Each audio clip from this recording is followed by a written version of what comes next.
Members, good morning. We formed a quorum and it's also the appointed time. May I call the meeting to order? Information papers issued since the last meeting. Please note that since our last meeting dated the 17th of January 2023, no information paper has been issued. Second item, items for discussion at the next meeting, which is scheduled for the 27th of March 2023. We have got the following suggestions from the administration for discussion. There are three. One, implementation of the Trade Descriptions Ordinance. And the second item is Hong Kong Tourism Board Work Plan for 2023-23. And the third item is dedicated 100% loan guarantee scheme for the travel sector. Members, do you have any objection to these proposals? If not, can members agree to the proposed agenda for our next meeting? Since we have three items for our next meeting, then we're going to extend the meeting by 15 minutes, so we will end at around 1 p.m. next time. I ask for your understanding. And the third item is legislative amendments for the operation of the offshore liquefied natural gas terminal. Please invite the administration to join us. Will members who intend to speak press the request to speak button on your seat. And please be reminded that under ROP 83A, if you have a direct or indirect pecuniary interest in any of the item on the agenda today, please disclose the nature of the interest involved before you speak. Let us welcome the administration.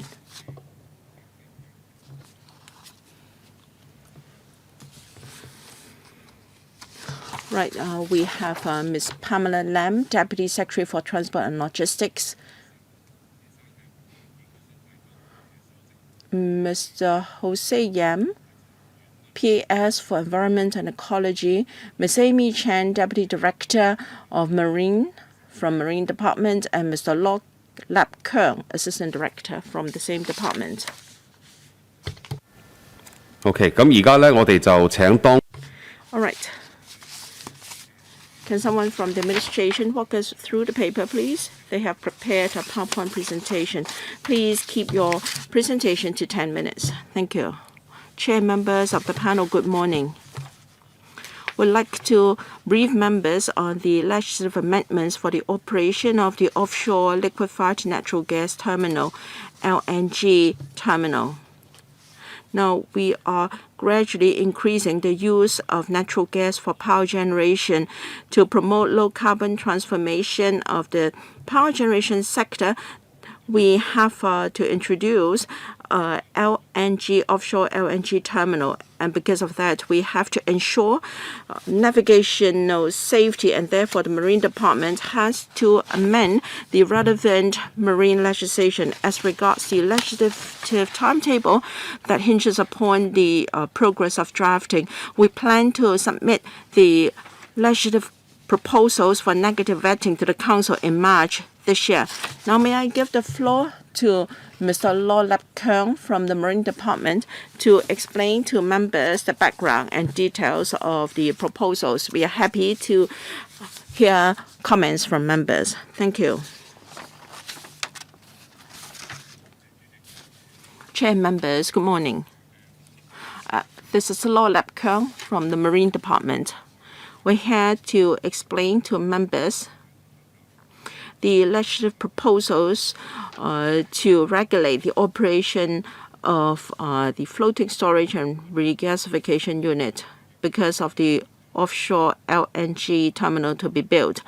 Now, this is an important infrastructure for Hong Kong, and it's most important for power security and also net zero electricity generation. Now I go into the proposed amendments. It's located on the southwestern part of Lamma Island with two subsea gas pipes to the power company's respective gas receiving stations on Lamma Island and Black Point. The Green Line is the boundary of the Hong Kong SAR. The green part is the Black Point Offshore LNG terminal, and then is represented by a blue dotted line. The purple dotted line are in the purple box is the Lamma Island reception station, and the orange is the offshore LNG terminal.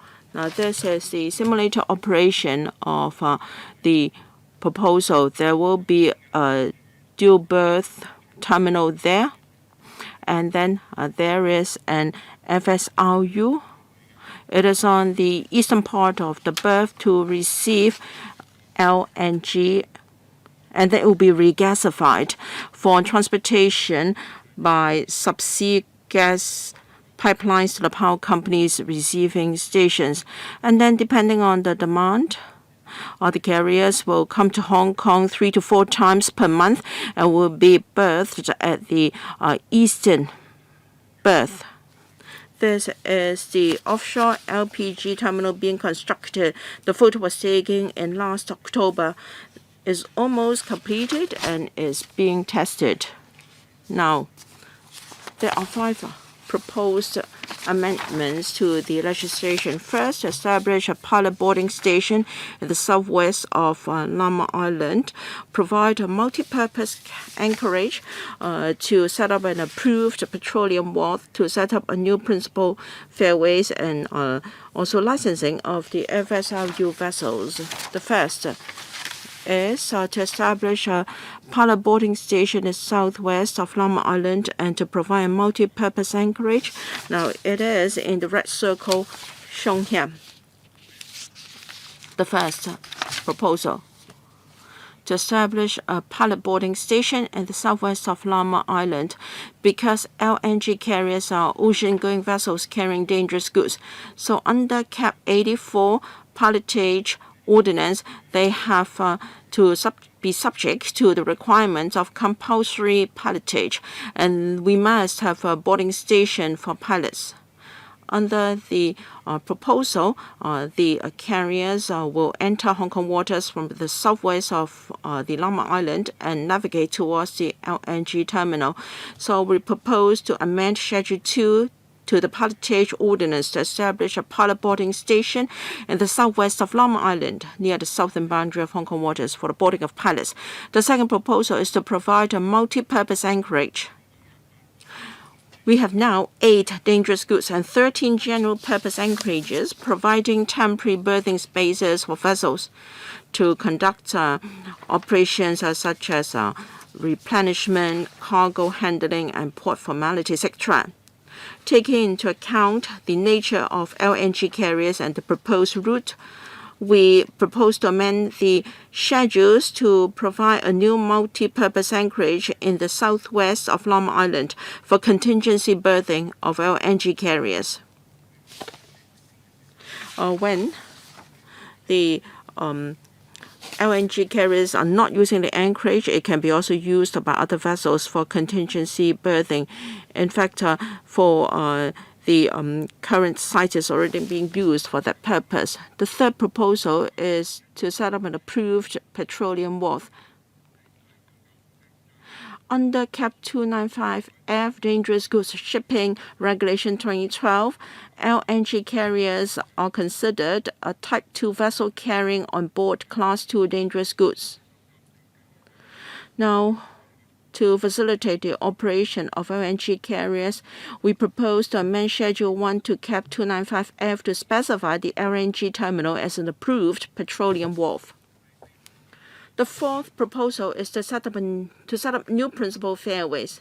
The purpose is to improve the safety of navigation in areas where density is high or traffic movement is restricted.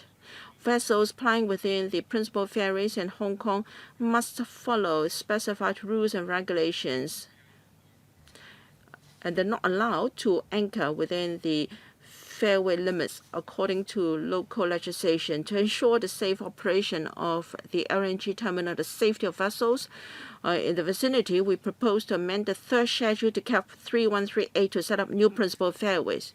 As early back as in 1984 to the west of Changchou. We've also got principal fairways for cross-boundary high-speed vessels to follow so as to ensure navigational safety.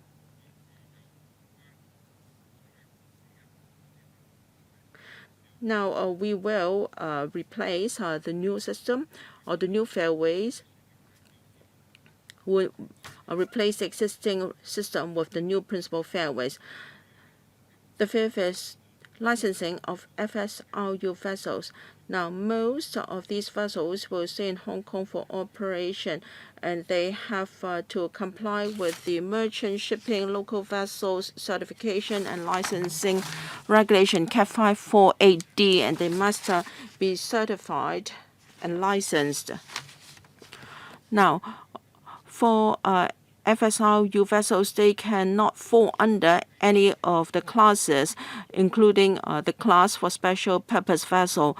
And so we propose to, under the description of Class 1-2 vessels in Schedule 2 to CAT 54D, a new vessel type as gas carrier, so that the Marine Department can specify a code of practice to regulate the operation of FSRU vessel.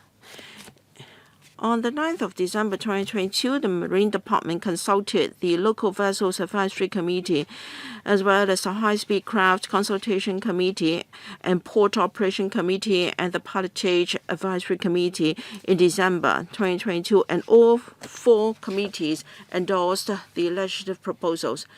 The department has also received views from fishermen representatives. We've explained to them that the establishment of the new principal fairways is to ensure the navigational safety of all vessels plying that area, including fishing vessels. And fishing vessels may conduct fishing activities at waters outside the new principal fairways, and then the fairways are far away from fishing activities at Ping Chau.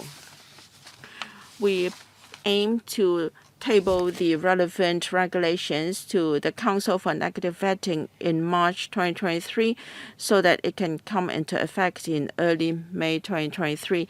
That ends my presentation. Thank you very much. If members have any views on the proposals, we are all ears. Thank you. Now open the floor to members for questions. I'll read out the names first.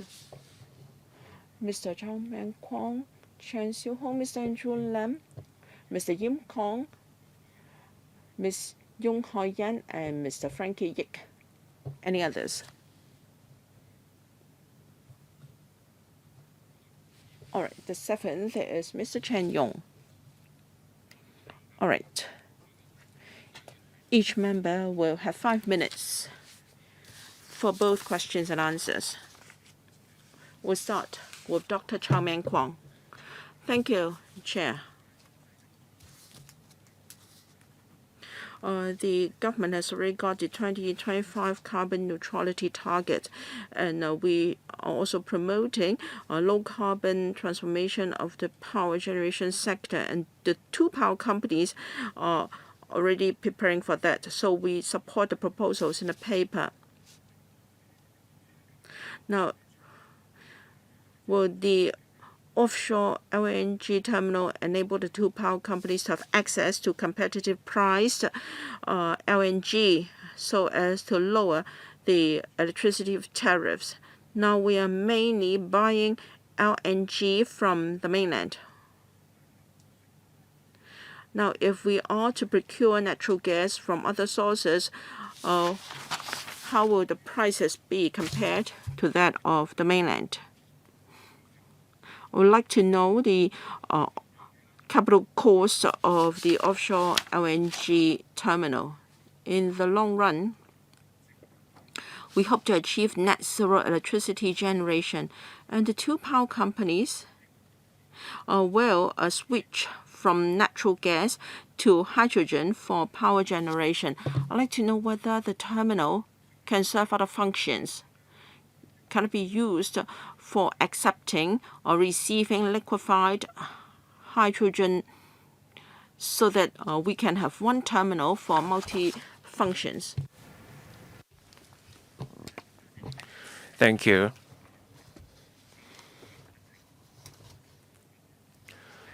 First, the offshore liquefied natural gas terminal. The investment is roughly 8 billion Hong Kong dollars, roughly $8 billion.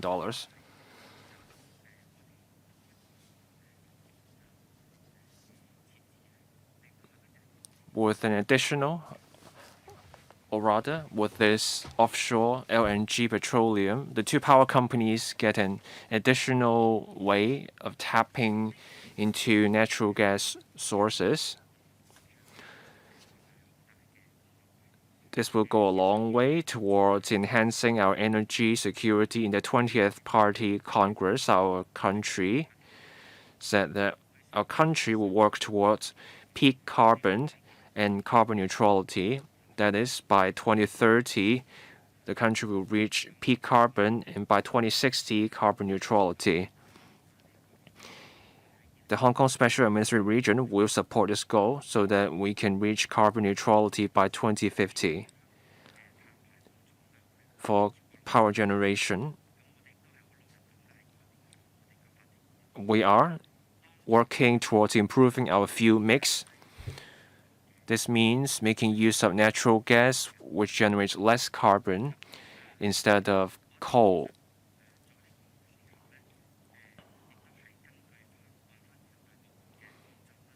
We follow the objective laid out in the 20th Party Congress report. For supply, storage, and transfer, we work towards the security of energy transfer, so we will continue to enhance our fuel supply.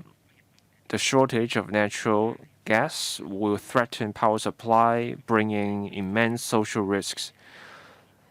This offshore LNG terminal will give us more options in accessing natural gas. The two power companies will also be able to access natural gas on the international market at more competitive prices. This will stabilize power tariffs in Hong Kong. Another question on the use of hydrogen.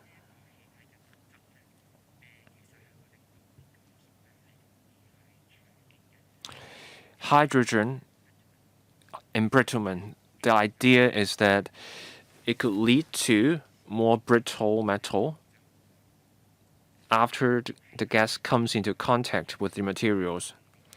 So we cannot easily use hydrogen for power generation yet. But the government attaches importance to the use of hydrogen in power supply. So the power companies are exploring the possibility of hydrogen power generation. They're exploring the use of hydrogen to fuel cars.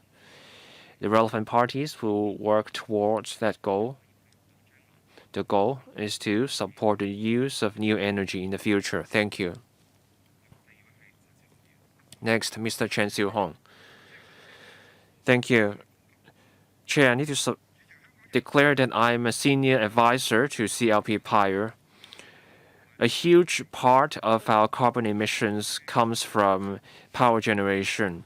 So the government is getting the power companies to rely less on coal and more on natural gas for power generation. So the two power companies work on this offshore LNG terminal. I believe there's a need to amend the legislation to make that happen. The amendment is about regulating the use of the FSRU vessels and also the operation of offshore LNG terminals to ensure navigational safety. In paragraph 10, the Marine Department consulted 4 committees last year and got their support for the amendment. I looked up the consultation documents. The consultation was about a broader amendment. That consultation had to do with rearranging the facilities in our southwestern waters. The proposal covered fairways, the multi-purpose anchorage to meet the latest operational needs. That paper covered our southwestern waters, where more facilities would come on stream, including a Sokhu Island LNG terminal. And also in 2025, there will be a Shekuchao integrated waste processing facility. There will be special purpose vessels taking that fairway. That paper also covers the boundaries, etc. So that area will be affected by changes in fairways. Here's my question for the government. Does the amendment under discussion today cover the Shekuchao garbage incineration facility and also another island, Anchorage? If yes, why is this paper only about the offshore LNG terminal? If not, does that mean that we will need another amendment exercise for the Shekuchao incinerator? The same fairways are covered by those facilities that I mentioned. Why aren't we taking forward the amendment in one go here? Thank you. The member has looked up our consultation papers. He's right. The most pressing item now is the offshore LNG terminal, so we put that in the paper here. In proposing the changes, we already have regard to the other developments in the future, so we need to propose the legislative changes. We need this new fairway to ensure the navigational safety in those fairways. So the short answer is, in the southwestern waters, there will be new facilities in the next 2 to 3 years. After this amendment exercise, we will need no further amendments to the laws. But there may be new developments at sea in the future. We will have to wait till the relevant traffic impact studies before we can come to further conclusions. Chair, I agree that in 2025, the Shekuchao incineration or the I-Park, there will be new developments, and if there's a need, further amendments can be done. But you have said that you have considered the developments in the southwestern waters, and that's fine. But to make it easier for us to process the information,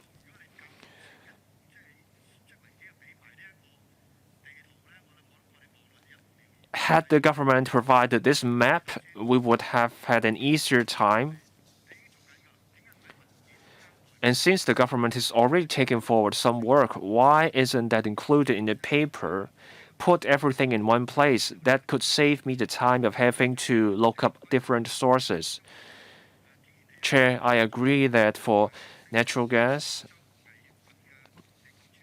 and the Chernchow Anchorage for dangerous goods, we need to take forward these measures for the facilities. Anything else from the government? I thank the member for his comment. Next, Mr. Andrew Lam. I have no objection to the amendment exercise.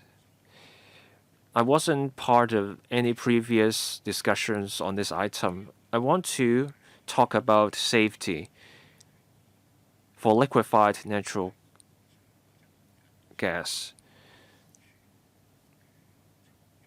During the transport of LNG in Hong Kong's waters, have we seen any accidents?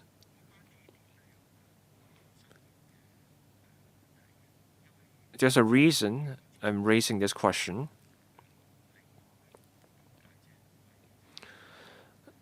This offshore LNG terminal will be just 5 meters from our boundaries. If anything goes wrong, there may be implications for the surrounding areas. And what will be the impact on the waters nearby for operations going on? What will be done in terms of risk management? And what about the impact on fishermen's operations?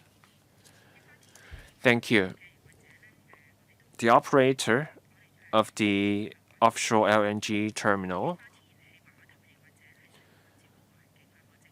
have to follow the requirements of the environmental permit. They have to come up with contingency plans and be prepared. The contingency plan covers not just the terminal, but also the subsea cables, and also the matter, if anything goes wrong, goes to the EPD as well. For specified wharves, they have to follow CAP 582, where there are requirements for security assessments for port facilities.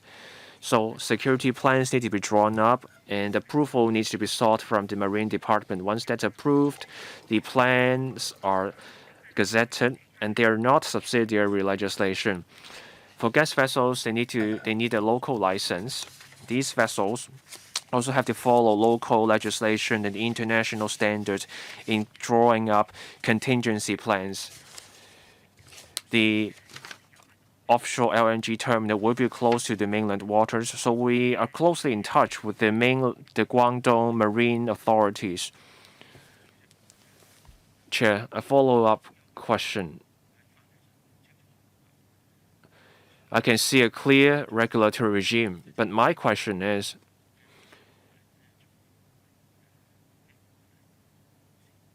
it's good to have a regulatory regime, but what are the approval criteria? When things go wrong, what will be done? Saying that the port operators will be held accountable is not good enough. I just have concerns.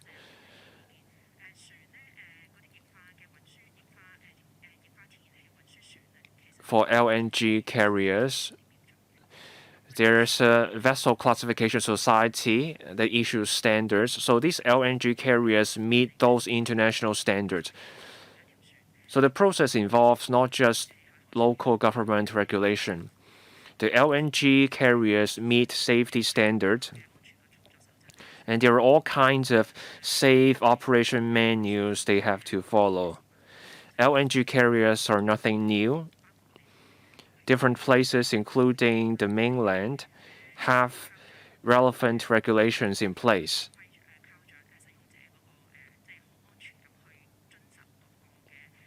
Operators have to follow all kinds of safety standards. I think the operation will be safe. My first question was, have we had any relevant accidents? I haven't done any research on that, but as far as we're aware, we haven't had any accidents related to LNG carriers. So you're saying the operation has been up to the highest safety standards, but then accidents are by nature unanticipated.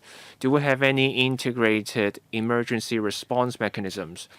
The government said there is coordination with the mainland authorities, but what's the overall response mechanism like? Thank you. For emergency response, the LNG carrier operators have safety management plans. They also have contingency plans, the fairway plans, and also the port security plans. So all kinds of plans. Apart from this legislative amendment exercise, the government has been working with the operators on contingency plans. When something untoward happens, there will be notification mechanisms and contingency plans. Now, for my interest's sake, let's see if the administration can provide us with any contingency plan or information that can be made public. Can you please give us a written reply afterwards? Mr. Yim Kong. Thank you. The increased use of natural gas will help to lower emission. We support them. Now, there will be carriers coming to Hong Kong, and our law has to be amended correspondingly to ensure safety. The proposals are supportable. I'd like to know the capital and operating costs of these facilities and how you can lower the cost. And other economic activities might be affected. I'd like to know to what extent and how we can minimize the impact on other economic activities. The climate would affect the operation of LNG carriers. LNG are dangerous goods. Or should there be any incident, it could affect the operation of marine activities in the vicinity. So I hope that safety requirements can be formulated. Thank you. Thank you, Mr. Yim, for your question. Let me talk about the cost and the economic implications. As regards the operation of dangerous goods carriers at sea, my colleague can supplement. As mentioned, when we responded to Dr. Chow's question, the capital cost is about $8 billion. When we approved the investment by the two power companies, we have considered all relevant data to ensure that there will not be excessive or unnecessary investment by the power companies. In vetting this item, we have ensured that it is an appropriate investment.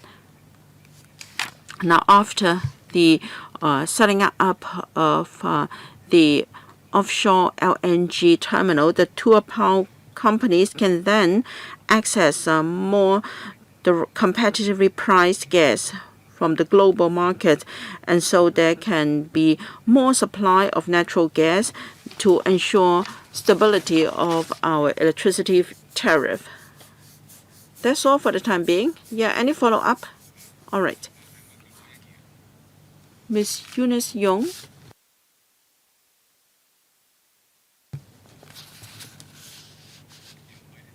Ms. Eunice Yong.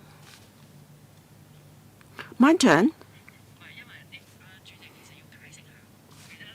Chairman, Mr. Chan Siu-hong was being kind.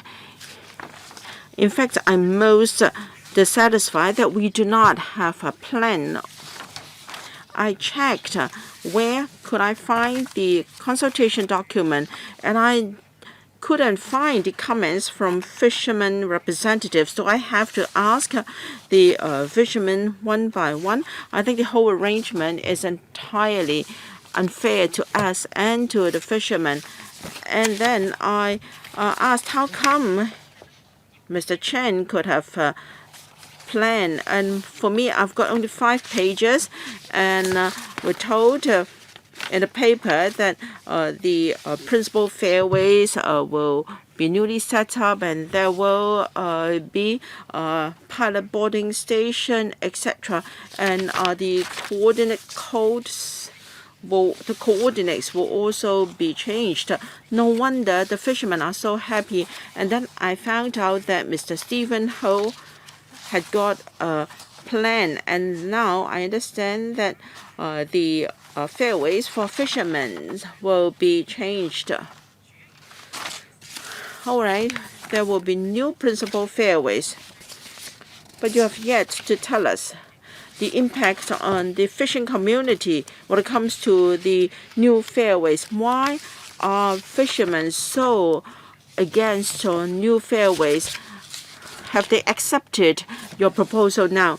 You told them that they could make a day tour, but once you have the principal fairways, fishermen are not allowed to fish within the limits of the fairways. They can ply through it, but not operate within the limits. Now, I have no objection about the net zero electricity generation target, but the news just announced this morning that there would be tariff hikes and people are unhappy. The government has the responsibility to tell us what would the impact on the power tariffs after the facilities are installed and the government has to subsidize electricity tariff. I think we're concerned about the tariff, the impact on the environment and impact on the fishing community. Thank you. Mr. Law. Thank you. Let me explain to you the system of the principal fairways and also the limits. Now, the International Marine Organization has got a traffic separated scheme. There is under Cap 369 the international rules 1972 and also a rule on the promotion of the local or separated to prevent collusion at sea. Now they have to comply with the 1972 rule, Section 2, the narrow fairways rules. Now the rules are the vessels have to keep to the right, and should there be a possible collusion, they have to follow the relevant rules, and they must not anchorage within the fairways. And then 1 Cap 313A, Section 68 and Section Schedule 3 has specified that no fishing can be done within the principal fairways to ensure the safety of fishermen and also fishing safety. Of course, in Hong Kong, where marine traffic is busy, fishing within principal fairways is unsafe to both the fishermen and other sea users. I heard the major terms of principal fairways and separated fairways, but he did not tell me whether the proposal was acceptable to the fishermen. Yes, please tell them what is the response of the fishermen and also the impact on the fishing facilities. Now, the fishermen are members of the Local Vessels Advisory Committee, which is a major advisory body on such proposals. So the proposals were passed after discussion by the advisory committee, and then subsequently we received comments from fishermen representatives for fear of reduction of fishing area in Hong Kong. And so on the 14th of February, Valentine's Day, we went to Cheung Chau and explained to relevant fishermen representatives. We explained to them in a very scientific manner. Now, the coverage of the new principal fairways, the area where anchorage is banned, is actually smaller than the separated fairways. And because of the new location, in fact, it's even farther away from Cheung Chau and fishing intensive areas. So there is going to be some impact, but rather limited. So Cheung Chau fishermen can continue their fishing activities in the busiest areas near Cheung Chau. After the explanation, there was no objection from the representatives anymore. But then I understand that if the proposal impacts on even one of the fishermen, he'll be unhappy. But then we have to take into account the overall development of the situation, and to ensure safety, we have to introduce this arrangement. What about the impact on tariffs? The EAC has got an item in, or rather the Environment Affairs Panel has got an item in March to discuss this. When will it be held? On the 27th of March. But then you intend to table the regulations in March for implementation in May 2023. But then the item is the impact on the overall tariffs. But don't they have some information? It's impossible that they have nothing here. Can you give us the information after the meeting, please? Thank you. Mr. Frankie Yick. Now, I wonder why the administration has not made it clear. Now, if you don't even know, you should have told Ms. Yong that you could not give her the answer she was asking for because you don't even know the future price of natural gas. Now, the facility is necessary, and it follows that we need to make the legislative amendments. Of course, our fishermen will be affected. I hope the government can coordinate and handle it properly. My concern is about separate point. We have this opportunity of having an offshore LNG terminal. Now, all new vessels have got power generators using natural gas as fuel, and they will consider alternative fuel. We should take this opportunity to implement the proposal for allowing offshore ocean-going vessels to have fuel refilling at sea.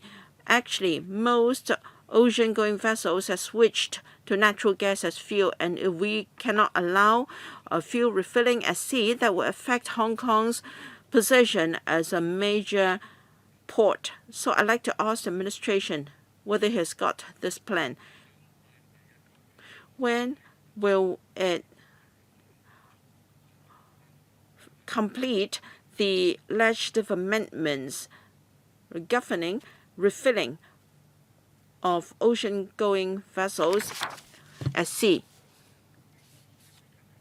Yes, there is an increasing demand for LNG as fuel for vessels. More and more ocean-going vessels will consider using LNG as fuel. In order to grasp this business opportunity, the administration is discussing with the sector how to provide LNG refilling service at sea. Once we have come to a decision, we will amend the relevant legislation. Thank you. My understanding is before the end of next year, the LNG terminal will be up and running. If you need to consider legislative amendments, it will take a year. So you should start working on it now. Otherwise, we cannot fully utilize the terminal. So please consider this. Well, as said by Mr. Yam, they're going to give us an account of the fuel cost in March. Now you can source LNG from the global market. This should have a positive impact on power tariff. As said, you cannot give us any assessment now because you have yet to procure the LNG. Thank you. Mr. Chen Yong. Now, we're not from this profession. I hope the administration can explain in layman terms that will facilitate our understanding of the policy. Because if we have queries that will not be useful for your implementation of new policies. All right, we support the legislative amendments. I'd like to know the class of national standards you adopt, because we don't want the new terminal to not being able to meet latest standards. Now I am speaking from the perspective of local deputy to the CPC now. I mean to the NPC. Now, I think many of the facilities may be used by vessels from the mainland. So have you discussed with the country to ensure that there is alignment? I think it would be much better if you procure such items together with the mainland, in particular because of the Sino-US conflict. So I am director of a fishermen association. Now, the new development may impact on the livelihood of fishermen. I am so grateful that you had a meeting with them on Valentine's Day. If you adopt a caring approach, I'm sure that will be conducive to your getting the support of the fishermen. And if their livelihood is affected, you should give them compensation. Thank you. 陳議員嘅 Thank you. As said, April 2022, 32 offshore liquefied natural gas terminals were in operation. Some were under construction, including the one in Hong Kong. The government and the two power companies will be closely watching the operation of offshore LNG terminals elsewhere to make sure that construction-wise and operation-wise we meet the best practices standards internationally.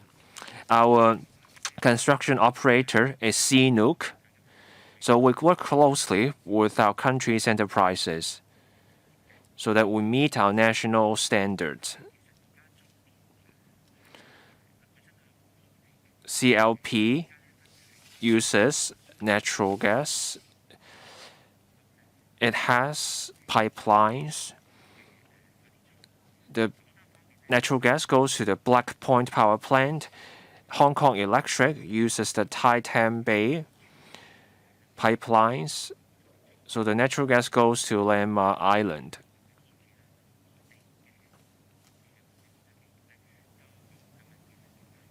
We work closely with mainland enterprises in power supply to make sure we meet the relevant standards. On liaison with fishermen, my colleagues from the Marine Department will elaborate on that. And we thank the member for his question, for comment.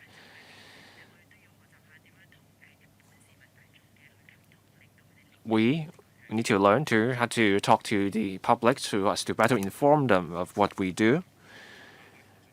Next, Mr. Stephen Ho. Before we continue, I need to draw a line here. Thank you. Sorry, I may take more time. I thank various members for taking an interest in the fisheries. Let me give you a picture. First, the Marine Department. It has done a lot of work. On February 14th, the MD joined me at the meeting, and they also came to me they're in a tough position. The Shek Hu Chao incinerator and the other facilities are not built by the MD. But then fairways are needed, so the work goes to the MD. The Marine Department has to do the work.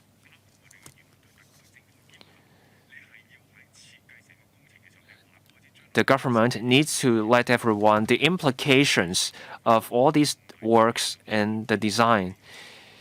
There wasn't this fairway when the plans for the Shek Hu Chao incinerator and other facilities came out. So we need to be clear on one point.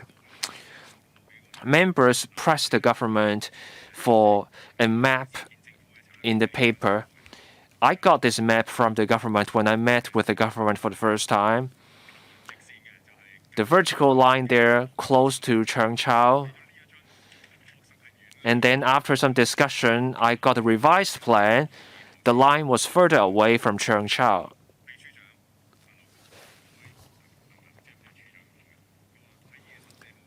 On February 14th, there was a meeting. The government said there was no objection from the fishermen.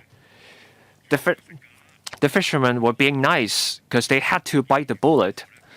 On the February 14th meeting, the fishermen were wondering if you could narrow the fairway. This issue goes beyond just being a Hong Kong issue. Why can't the LNG carriers reach Lemma Island from the south? There's a reason.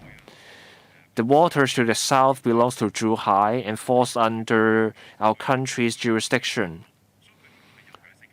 So the LNG carriers have to take the southwestern fairway. Now for the West Lemma channels, what role does it play? It has nothing to do with LNG carriers.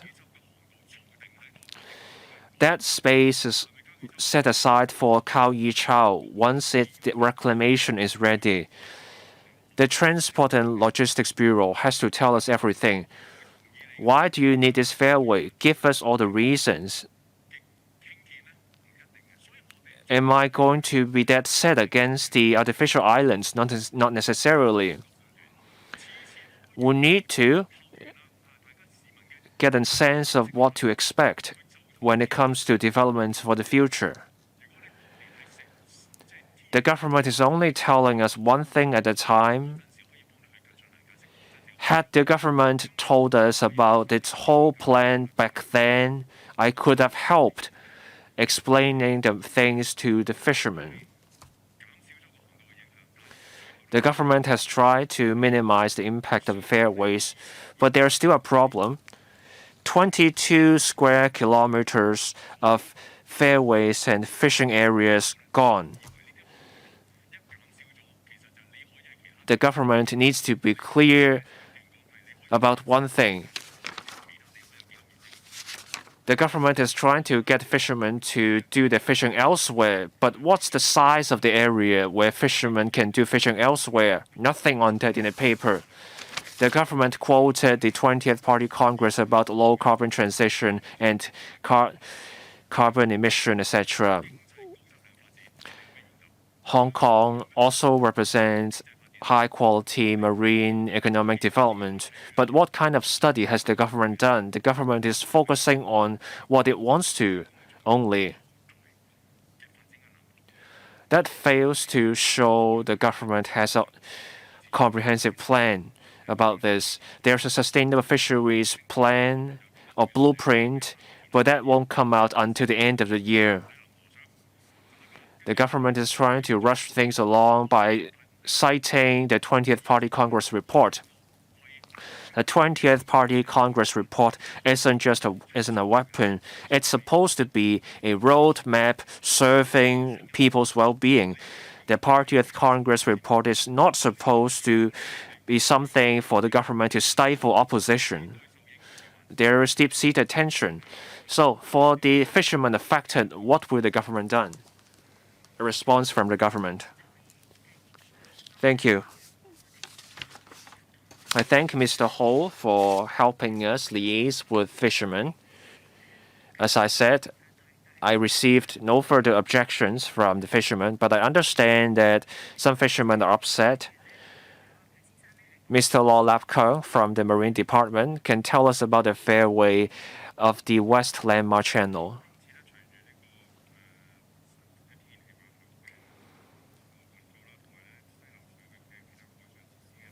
After the offshore LNG terminal becomes operational and other facilities are in place, we expect that the traffic at sea will increase in volume. There will be LNG carriers.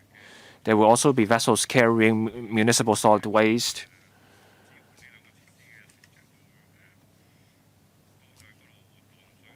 More ships are expected in the area, so there's a need to regulate the traffic volume there. On February 14th, I visited Cheung Chau. I met with fishermen, with Mr. Stephen Ho. We discussed the impact of the fairways on fishing operations. We sincerely explained the changes to the fishermen Changing the fairways is about ensuring everyone's safety. Fishing operations in those fairways will put fishermen in danger. So we propose these changes. Chair, I thank Mr. Law for the work he has done. I have just one request. Over the past 3 years, fishermen couldn't go to work. We have had a shortage of workers. Can we push back the implementation date to August? After the fishing season, let people do the work once the fishing season opens. If not, the fishermen are prevented from fishing operation in 4 years. The fishermen only do the operations once in 10 days. This is a request to the government. The government, can you give us a response now or give us a written response later? Written response later, please. Mr. Holden Chow. Chair, I want to write on a point made by Mr. Stephen Ho.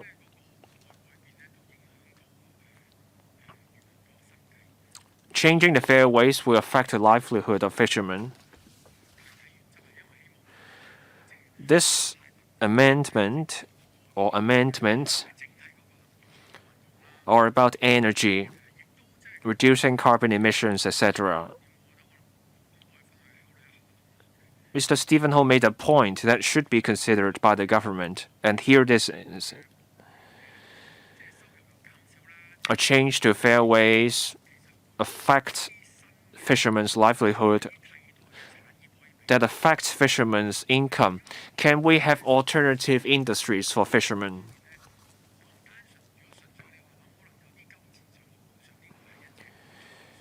Cash subsidy is one option that's also needed.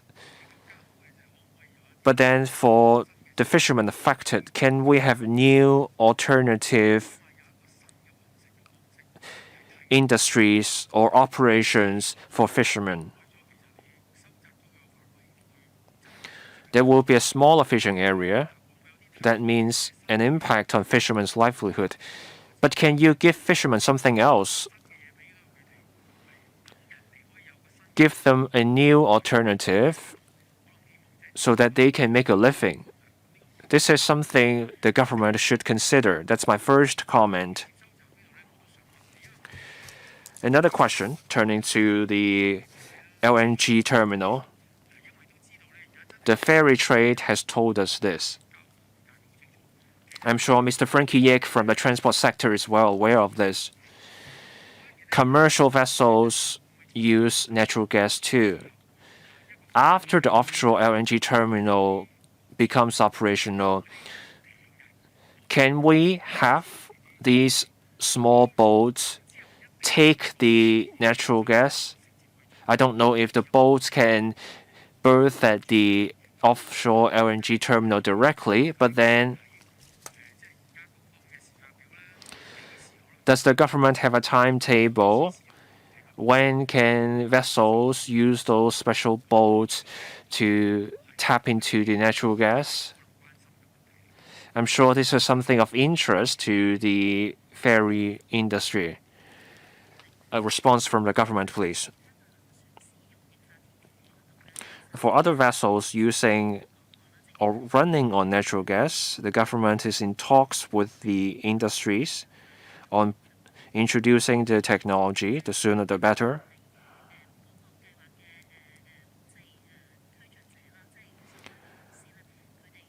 The companies involved need to submit a plan to us. The government will look at the details and then proceed with the relevant legislative amendments. We attach importance to these developments. We want to see them implemented as soon as possible, but there are procedures to go through. Next, Mr. Perry, you. I'm sorry for pressing the button late, but I'm going to be short.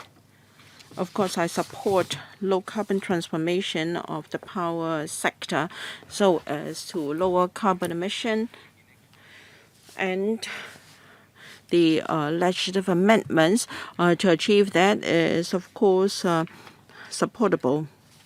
I fully support the proposals.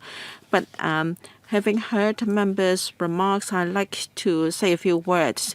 We must assess the impact on the livelihood of fishermen and see if some kind of compensation can be granted to them and to allow them to continue their operation. Mr. Frankie Yick referred to bunkering. I think this is a very forward-looking proposal and it should be implemented. Mr. Chen Chi-hong asked about power infrastructure investment. According to the administration, the cost will be $8 billion. But there is nothing in the paper. From what I understand, the $8 billion is the co-investment of the two power companies, not from the government, right? And what will be the impact of that investment on future tariff? Can there be some explanation? Administration? Speaker is off mic. Thank you, Mr. Yu, for your question. The investment of $8 billion will be made by the two power companies, not from the government.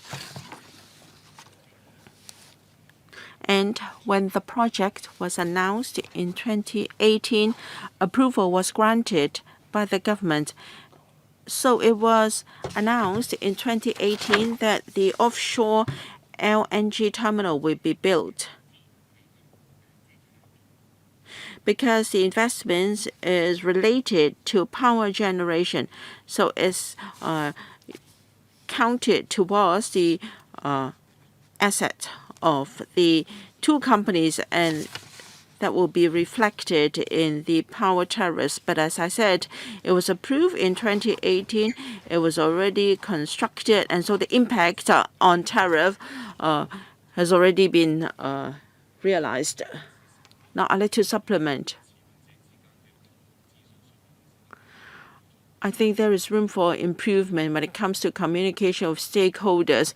I hope the administration has heard our comments and information can be provided in a paper afterwards. And I think it is important that we have a whole picture of different facilities so that legislators can explain to stakeholders. All right, thank you. The next item is proposed injection into the Maritime and Aviation Trading Fund. Let us invite the administration to join us. Members who intend to speak, please press the request to speak button.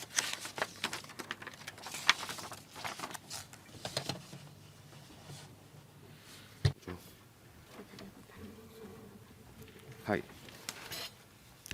咁今日我哋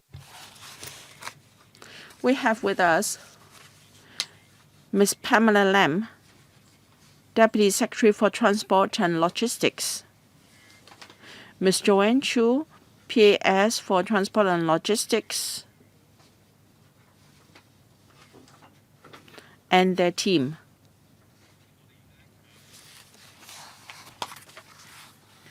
Administration, please introduce the paper to us. Can you do it within 5 minutes? Sure, Chair.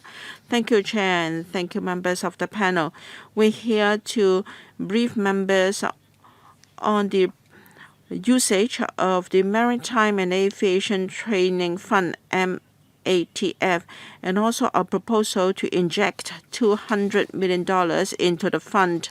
Now, under the 14th five-year plan, the central government has confirmed Hong Kong's status as an international maritime and aviation hub, and then we should also promote the flow of goods. Now, aviation and maritime are interrelated and they're important aspects of our economy. Hong Kong has always been a freight center in Hong Kong, and we have the busiest airport and port in Hong Kong. We understand that the training of manpower is most important for future development of this industry. So in 2014, the fund was established to attract new blood into the relevant sectors, to train students, enhance their overall general and professional skills. Different institutions and professional bodies have worked hard to support the operation of the fund. In 2019, we made another injection into the fund to support existing and new programs, to support high-quality development of the sector, and to support professional bodies to organize various activities to enhance young people's understanding of the trade. Now, we have benefited over 15,000 students and in-service practitioners over the years. And we also support local organizations and bodies to organize promotion programs, and over 65,000 participants have benefited. To further promote our position as the leader in this industry, we are thinking of improved, enhanced, and new measures under the various schemes. We will take into account views from participants, organizations, and the industries. We will train professionals and attract new blood to the industries.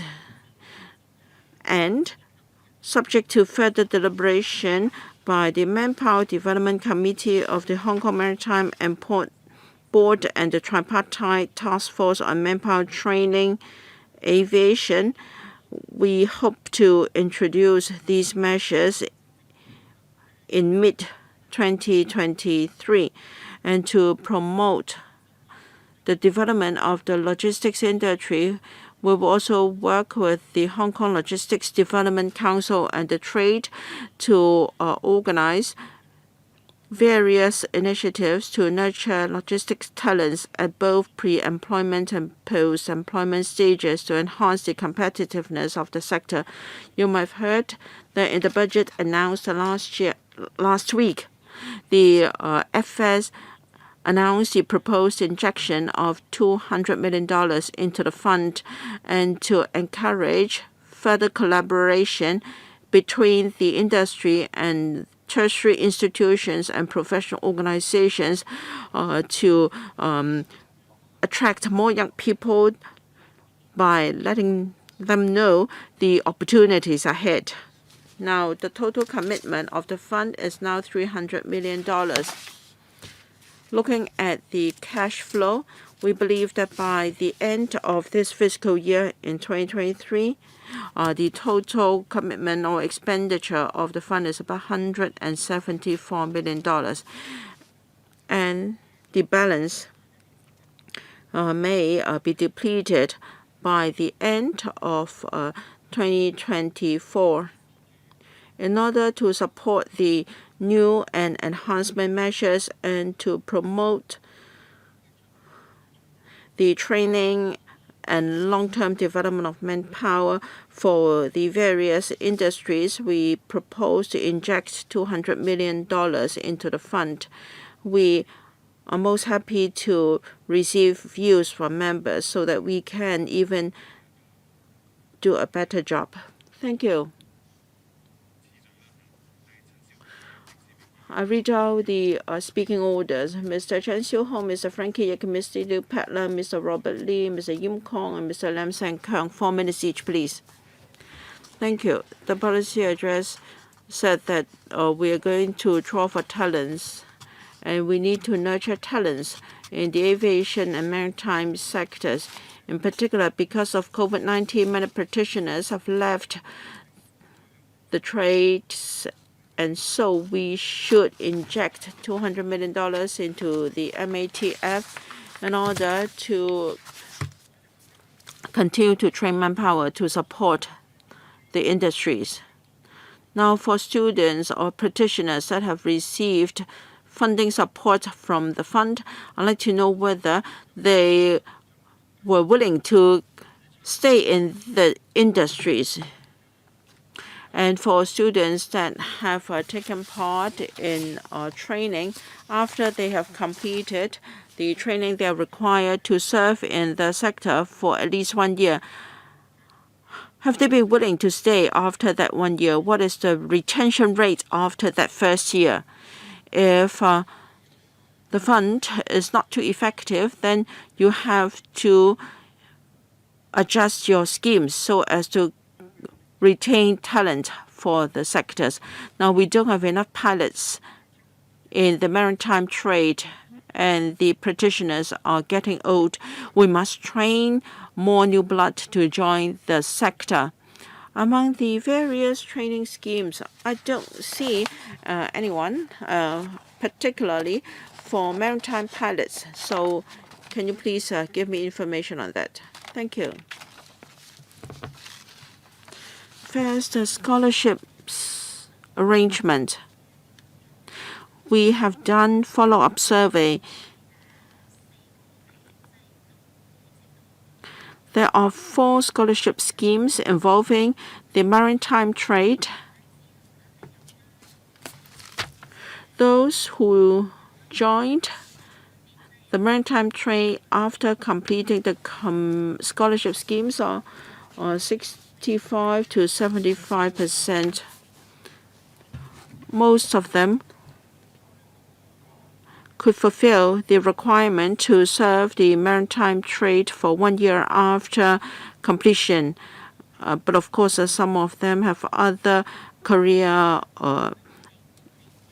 interests, and we recovered part of the scholarship from them afterwards. And then we did another review in end 2022. About 60 to 70% of the beneficiaries were still serving the sector. Some have chosen to leave the sector, and the percentage is about 13 to 21%. So that was the outcome of our follow-up survey. As for ship pilots, of course, the professional requirement is high. Pilots must have some training in maritime matters. And in the early part of their career, they can benefit from our schemes if they are interested to become pilots. Although we do not have a dedicated scheme for sea pilots, but even at a very early stage, they can obtain funding assistance from us. So about 60% of them, was it 60 or 80% who remained in their post after the first year of completion of training? Well, because of various schemes, so there was a range. Well, there may be the case that they were attracted to other careers. What I want is you enrich your schemes or your retention arrangements. Otherwise, even though you might have spent $200, $300 million in the fund, if you cannot retain the trainees, then it's pointless. Mr. Frankie Yik, of course, I support the proposal. And in paragraph 7 of your paper, you plan to improve or enhance the existing schemes, and you intend to introduce the enhancements within 2023 after consulting the 2 bodies. But I don't see a description of those enhancements here. In your appendix, Annex A and B, local vessel trade training incentive scheme for training those who will acquire Grade 3 local certificate, and under local vessel competency enhancement scheme, the trainee will be encouraged to acquire Grade 2 qualification. Can you go further? Can you support them to obtain a Grade 1 qualification, because many vessels in Hong Kong require a Grade 1 holder? for to be a coxswain. Now, because of COVID-19, many cross-boundary coxswains have switched to work in local vessels. But since we have resumed normalcy, many of them are gone now. So please improve and continue with these schemes. And also training for high-speed vessels. There is no subsidy for that. For vessels going to ports in the Pearl River Delta and to Macau, for instance, they're running at 20 nautical miles per hour. We don't have any training for such coxswains. And seagoing training incentive scheme a few years ago, the monthly subsidy was $500. Now it's adjusted to $6,000. Now that is not enough. Now even the mainland is paying more in order to recruit a young person. It can be $6,000 plus some allowances, and you haven't told us the actual number of beneficiaries under the scheme, and so they want you to boost that allowance. 如果你唔 This point has to do with the comment from Mr. Chen Xiu-hong. You need someone who ends up becoming chief masters, but then you don't have local people do that. So all these points are related. I'm not done yet. Now, there is this ship repair training incentive scheme. 5 years, just 12 people take part each year. That's way too few. We have a shortage of ship repair workers and aircraft repair workers. We need to make the schemes more attractive, train local repair workers. The same problem happens in the aviation operations. Paragraph L. This has to do with the Specialized Aircraft Maintenance Program. For 9 years, the program has run, but very few people took part in the scheme. I've done a recent survey about the manpower crunch for aircraft repair. That's why you have a dearth of workers. So the work there needs to be stepped up. For the main body of the paper, paragraph 10, stepping up the training of logistics talent. This is important. The government needs to let people know what the logistics industry is all about. Young people think it's all about moving heavy goods, but it's more than that. You make use of big data, robotics, and other special expertise in the logistics industry. We need to inform our young people about what the logistics industry really is. So this is something the government needs to step up on. Can we have a brief response on this? Thank you.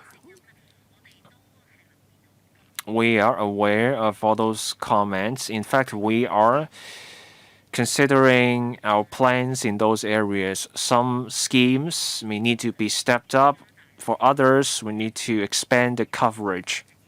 For the logistics industries, indeed, we need to promote a high-end logistics industry that is a modern industry. We want to train up talent with a diverse range of skills to meet future needs. So we will consider these plans. I need to draw a line here for better time management. Next, Mr. Perry Yu. For this Maritime and Aviation Training Fund, the goal is clear. We want to make Hong Kong more competitive as an aviation hub. We should support this proposed injection into the fund. Since COVID hit, the aviation industry saw massive loss of workers. Just look at the airport. We are short of 10,000 workers. When the third runway is commissioned, we will see an even greater labor crunch.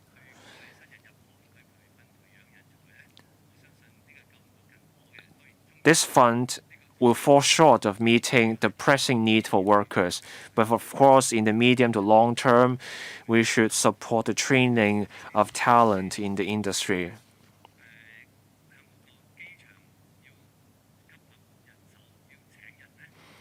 For the airport, it needs to hire workers. One obstacle is the transport cost for workers to commute to the airport.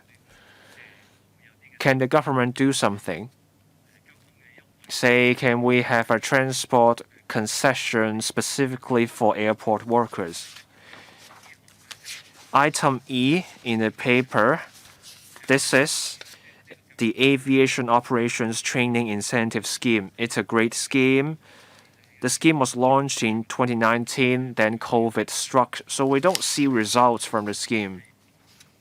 Each month there will be an incentive allowance of $2,000.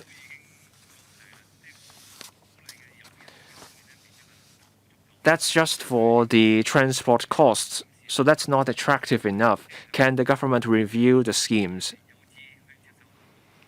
There's a need to get young people to take part in training for the aviation industries. What can the government do to meet these young people's needs so that they want to join the aviation industry? The government, please. Speaker is not speaking to the microphone. It's not coming through. For airport workers, the transport cost is a major concern because that takes up a sizable chunk of these workers' income. So we encourage transport operators to provide concessions for airport workers.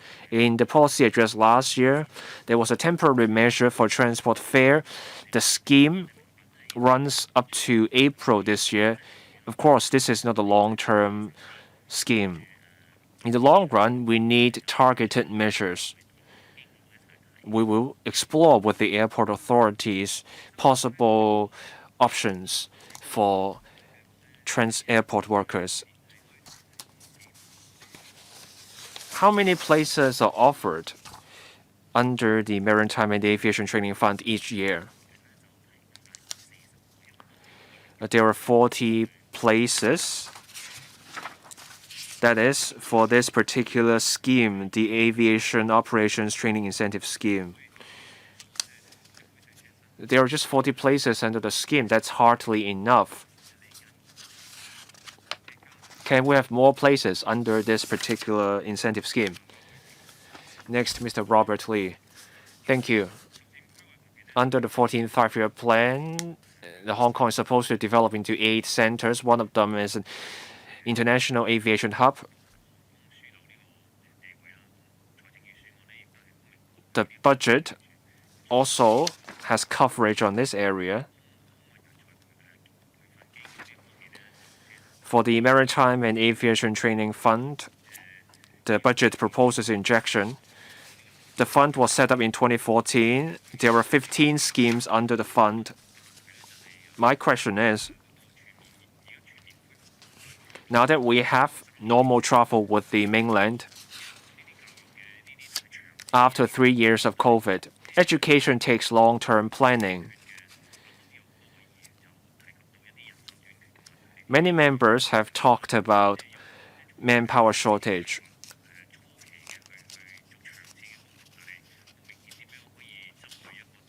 How can we have long-term planning while also addressing this pressing manpower shortage?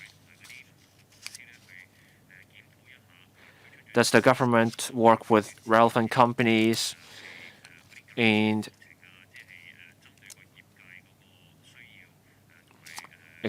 assessing the needs of industries? Has the government worked with the industries in assessing how well the schemes work in terms of, say, whether the skills are actually what's needed? First, on the labor crunch.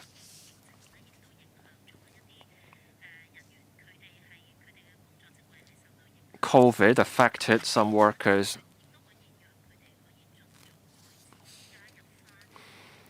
We want to get those workers to rejoin their old positions. Now we have a professional training and examination fee refund scheme.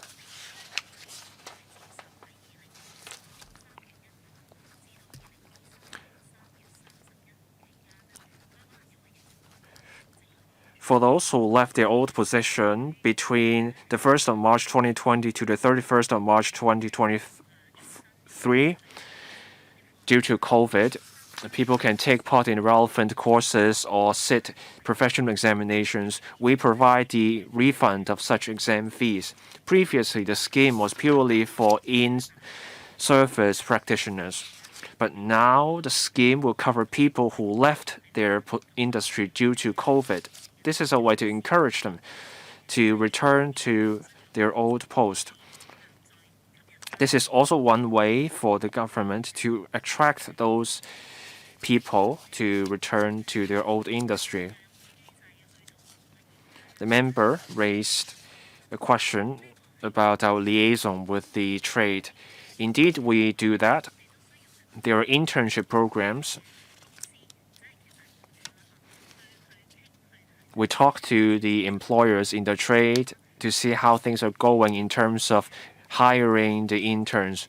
So these are some ways for we to get feedback on a regular basis. We also work with the educational institutes such as the Vocational Training Council and also the Hong Kong Sea School. These institutions are covered by our schemes. We continuously obtain their feedback to enhance our schemes. Thank you. Next, Mr. Eric Yim. Thank you. In this new era, the government needs to quicken the pace in our integration into the Greater Bay Area. We need to maintain our status as an aviation hub. In southern China, there are several major ports. After the ships come to Hong Kong, then there is also Shenzhen. There's room for improving our maritime pilots. Ships come here from Hong Kong to Shenzhen. The pilots do the work in phases. The ships go to Shenzhen and then the Shenzhen pilots take over. The ships have to wait. Sometimes the waiting time is long. This has an impact on navigational safety and efficiency. Chair, I suggest that we discuss the possibility of one-stop pilotage in the Greater Bay Area. Hong Kong can work with Shenzhen on an agreement on pilotage. Simply put, Hong Kong's maritime pilots guide ships to Shenzhen and they can take the ships to the Shenzhen port directly. For ships coming from Shenzhen, the Shenzhen pilot should be able to take the ships all the way to Hong Kong's port. The governments in both areas need to work together, and the government also needs to put money into training schemes to train up pilots who are familiar with the Greater Bay Area, with qualifications recognized in the whole Greater Bay Area, to enhance the operation of pilotage in the entire GBA. Chair, I will write to you on this proposal, and I would like a response from the government. The government, please. Thank you. Indeed, when ships travel in mainland waters, mainland pilots do the work. When ships are in Hong Kong waters, our local pilots do the work. This is about ensuring navigational safety.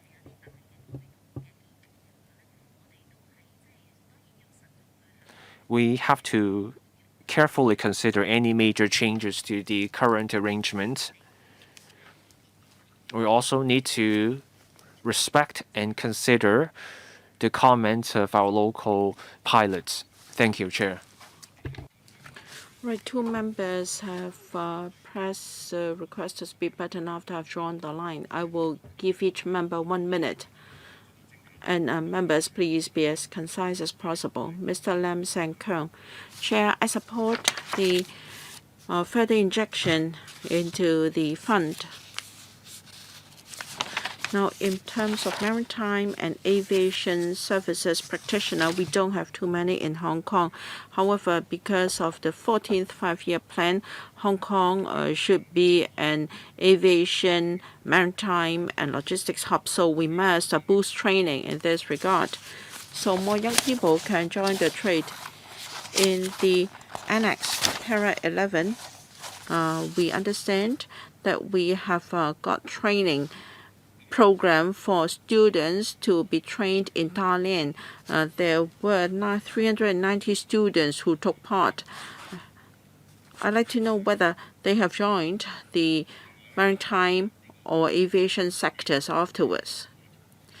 And among the enhancement measures under the scheme, para 8, there will be internship programs for young people who aspire to a career in maritime law. Of course, I welcome that.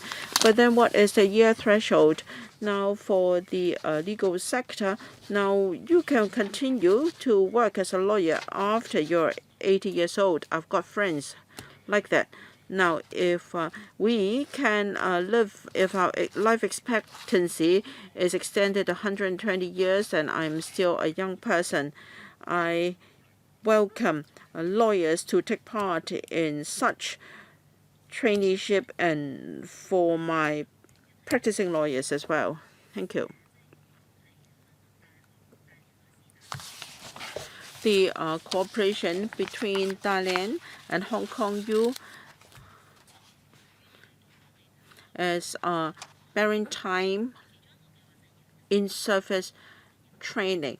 One started in 2014 and the other started in 2017. Just a few months back, the situation was not bad at all. 68% and 58% of the trainees from the two schemes respectively were still in the trade. Of course, there was some wastage, but 68 and 58% were not bad at all. Young lawyers, we want them to receive maritime services training as soon as they are qualified. That said, we don't want to be too restrictive. We want to attract as many participants as possible. Thank you. Mr. Holden Chow, 1 minute. Thank you. I'll be very brief. I'd like to follow up on para 8 of the fund of the paper. Now, there will be a new maritime services traineeship scheme for young lawyers to work in maritime law. As we all know, we don't have too many local firms that can provide maritime services. Now, for young lawyers, after training,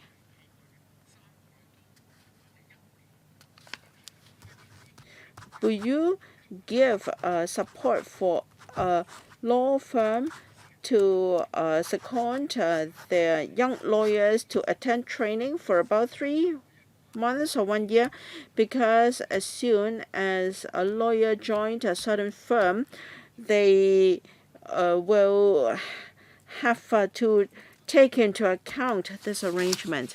Yes, we want to provide subsidy to either the law firm or the lawyer concerned. Some maritime companies have their legal division and they need lawyers with maritime expertise, so these will be considered under our scheme. Dr. Hui Lee, my question is related to that of Mr. Chow and Mr. Lam. Now, we are no longer providing physical services when it comes to a maritime center. We are providing professional services. I'd like to know how many lawyers can continue to be maritime lawyers after training. whether Dalian or Shanghai, they have trained a lot of such lawyers.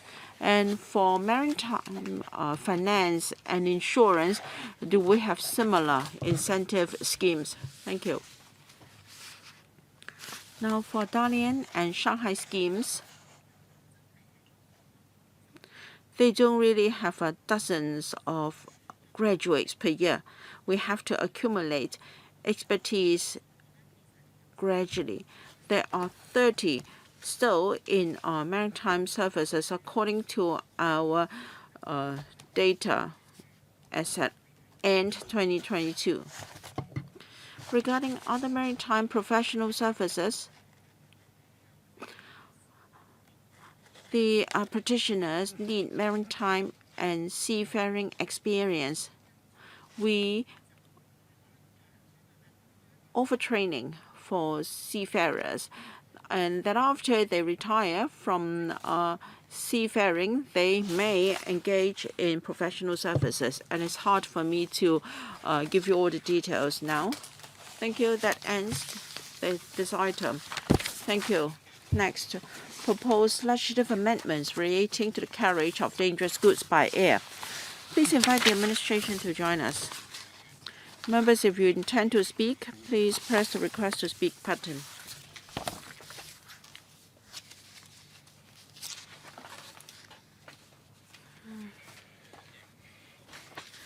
Let us welcome from the administration Ms. Winnie Jie, Deputy Secretary for Transport and Logistics, Mr. Raymond Ng, Assistant Director General of Civil Aviation, Ms. Rosa Yip, Acting Chief Safety Officer, and Ms. Jennifer Wan, Senior Safety Officer.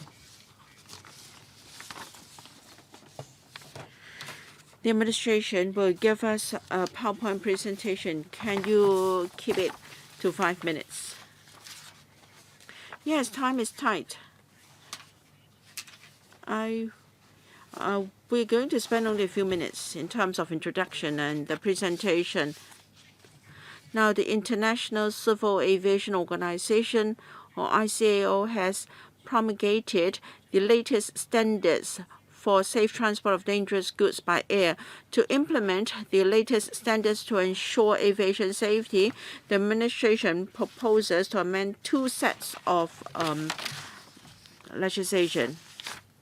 And first is the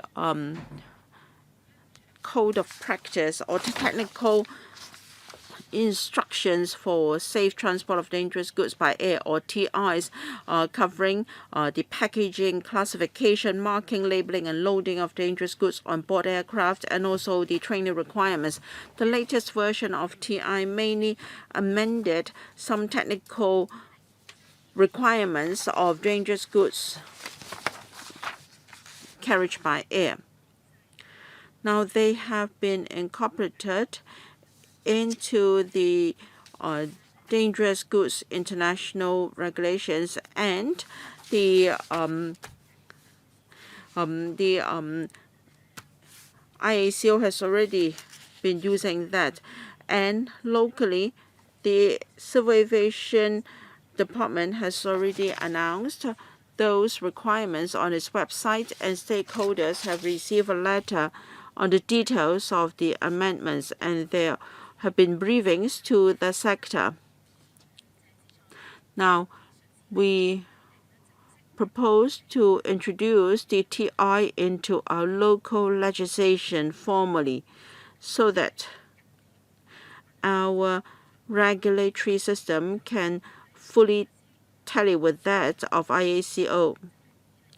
Now, for the 2023-24 edition of the TIs, to implement that, we have to amend the Dangerous Goods Consignment by Air Safety Regulations, CAP 384A, as well as the Air Navigation Dangerous Goods Regulations, Schedule 16 to the Air Navigation Hong Kong Order 1995. The amendments are technical in nature. The CAD has prepared a brief PowerPoint presentation to give you the details of the amendments. We invite members to support our proposals to enhance aviation safety. Thank you. Thank you. Thank you. I have prepared a PowerPoint presentation to brief members on the legislative amendments relating to the carriage of dangerous goods by air.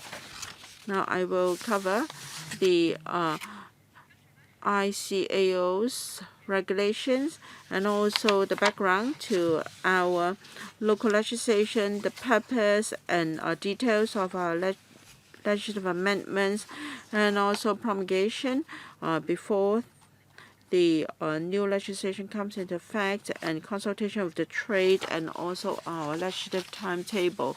Now, the ICAO has got standards for carriage of dangerous goods by air. There are 9 types: explosives, compressed air. The 3rd type is flammable liquids. The 4th type, flammable solids. And the 5th is oxidizing substances. 6, toxic substances and infectious substances. 6, reactive materials. 8, corrosives. And 9, other dangerous substances such as lithium cell. To ensure aviation safety, ICAO has got a number of conventions on civil aviation. Schedule 18 has got the various requirements on dangerous goods, and the technical instructions for the safe transport of dangerous goods by air is updated every 2 years. We call it TI. Just in October 2022, the IACA released the latest edition, i.e. the 2023-24 edition of the TIs. The TIs apply to Hong Kong, and they are given legal effect in Hong Kong through 2 pieces of local subleg, and they are Dangerous Goods Consignment by Air Safety Regulations, CAP 384A, that regulates the shippers and freight forwarders in respect of the proper handling of dangerous goods before offering them for air transport. The second set of subleg is the Air Navigation Dangerous Goods Regulations, Schedule 16 to the Air Navigation Hong Kong Order 1995. It regulates the It regulates the operation of aircraft and airport operators. So the amendment will ensure that our system complies with the latest requirements of the ICAO to ensure aviation safety. Now, for major issues, we have refined the definition of TI, and that is to use the 2023 edition to replace the reference to 2021-2022 edition, so that the latest TIs will have legal effect in Hong Kong. In the latest TIs, some technical requirements on the classification, packing, marking and labeling of certain kinds of dangerous goods for carriage by air are amended. Now, here are some examples. The revised TIs changed the technical requirements on packing. For instance, the packing requirement, the packing instruction of lithium batteries have been enhanced through the introduction of stack tests. Now, the packaging must be strong enough to withstand 24 hours of stacking of another package of the same weight. There must be no damage to the packaging in order to protect the lithium cell inside. Another requirement is there must be a proper separation and contact prevention among multiple equipment packed within the same packaging. For instance, in a large package, there may be a few mobile phones. Now, under the new requirements, each mobile phone will have to be individually packed for separation and contact prevention. Another enhancement also has to do with lithium batteries. Under the new rules, there will be a ban on carrying engines containing defective lithium batteries through air carriage. The Civil Aviation Department has already promulgated all these new requirements. In November last year, the latest TIs were uploaded to the CAD's website. We also wrote to various stakeholders about the change.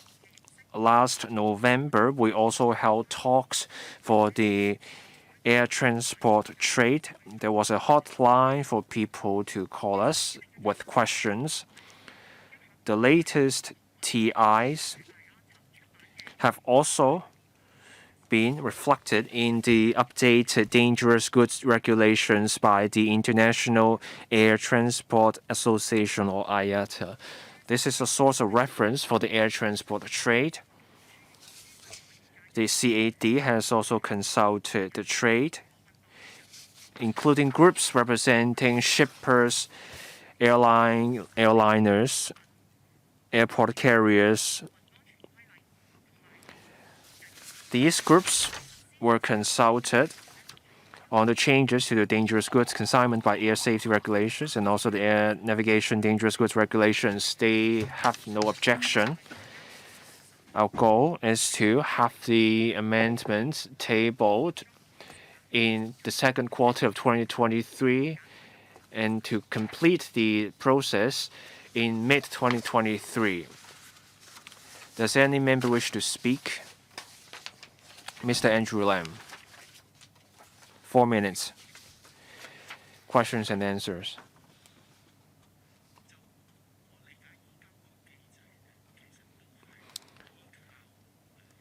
As I understand it, the current mechanism is an honor system. People are expected to make accurate declarations on their own.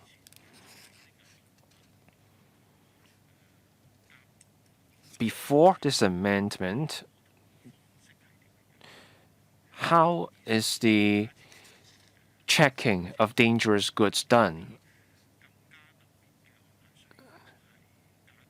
After this change, will there be anything special about the checking and inspecting of dangerous goods?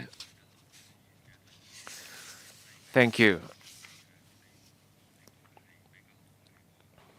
For dangerous goods, the mechanism is about voluntary declarations. For passenger carriage and the carriage of goods, the system goes beyond just declarations. Passengers may have brought along contraband items on board planes. There are security checks at the airport before boarding.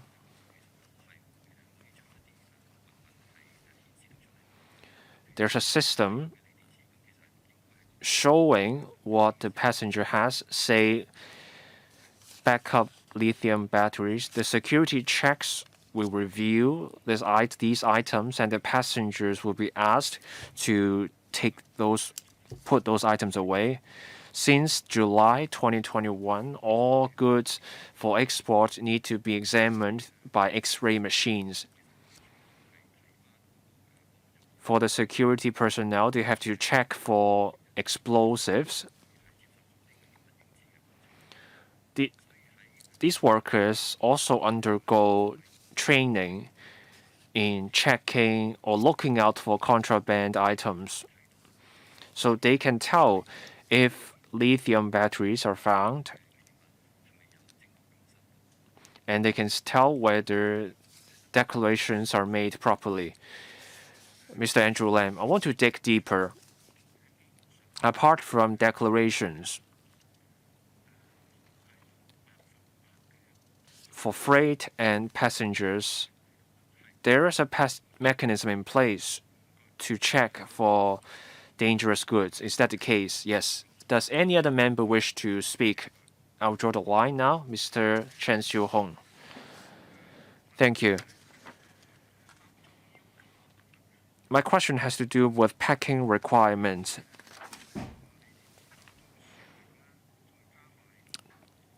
The change has to do with the packaging of lithium descriptions and prevention, or rather separation of multiple equipment. There will also be a ban on the carrying of engines containing defective lithium batteries. But how are defective lithium batteries defined? Does this mean a qualified person needs to examine the lithium batteries then issued a certificate? Will people be asked to take out that lithium batteries for inspection, or do you just take the declaration for it?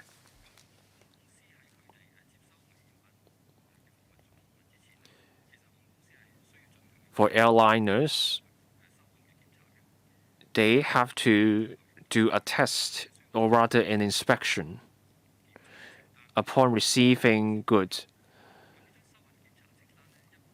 There's a checklist that includes certain items, such as whether defects are found on a car, shattered glass, etc. This checklist also contains lithium batteries. On whether lithium batteries are defective, there are guidelines, such as whether there's a release of the electrolyte or visible damage, deformed batteries, or on the sufficiency of the separation of lithium batteries.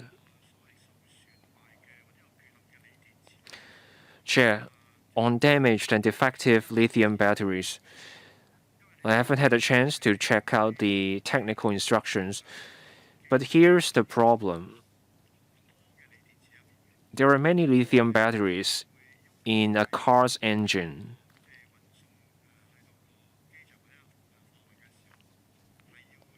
When this car is about to be shipped, do you need an authorized or qualified person to check, or is a declaration good enough? Otherwise, you may need to get officers to take that battery out to inspect every single battery. If the battery looks good, you'll let it go, and if it doesn't, you issue heavy fines.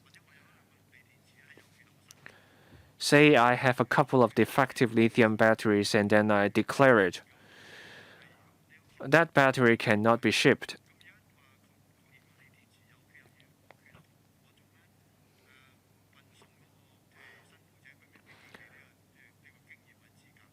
But the shipper may not be experienced enough or may not be sure enough that the lithium batteries are good to go. So does the shipper have to approach some sort of qualified party to do the checking? Thank you. Under the TI, there were test reports for lithium batteries. So testing needs to be done before the lithium batteries are installed in the car. If airlines have doubts about the lithium batteries, they can ask the shipper to submit the test reports.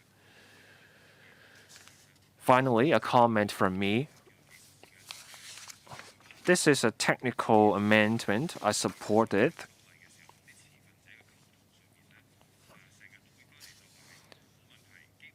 The government says no objection from stakeholders.